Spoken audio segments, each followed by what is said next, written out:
মধ্যরাতে কি একটা ঝড় আসতে চলেছে, তাই আজকে ওয়েদারটা একদম অন্যরকম। আমি বেরিয়ে পড়েছি, রাস্তাঘাট পুরো শুনশান। একে তো ঝড়ের জন্য মানুষজন কেউ বেরায়নি, আর একদিকে আজকে কলকাতার ফাইনাল। তো আজকে আমি আপনাদের সাথে আরো একটা নতুন জায়গায় আড্ডা দিতে যাচ্ছি। আমি এখন চলে এসেছি ফিশ অ্যান্ড গ্রিল কার্ডে। এখানে আসার সাথে সাথেই দেখছি দাদা কড়াইতে কি একটা ফ্রাই করছে।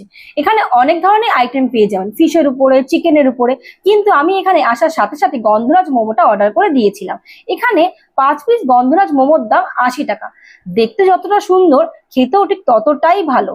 সস দিয়ে ডিপ করে খেতে খুব দারুণ লাগলো। আপনারাও একবার এসে এখানে ট্রাই করতে পারেন। এর সাথে যে স্যুপটা এনারা দেয় সেটাও জাস্ট ওয়াও। এখানে সন্ধ্যাবেলা ভিড়টা একবার দেখুন। আমি আপনাদেরকে এখানকার মেনুটা দেখিয়ে দিচ্ছি। আর এই জায়গাটা কোথায়? মধ্যগাঁও স্টেশন থেকে চৌমাথাতে ডান দিকে হ্যাং আউটের ঠিক অপোজিটে। যাওয়ার সময় বৃষ্টি শুরু হয়ে গেছে, তো টাটা। আপনার সঙ্গে দেখা হচ্ছে আবার নতুন কোনো ব্লগে। প্লিজ আমার চ্যানেলে সাবস্ক্রাইব করে দেবেন।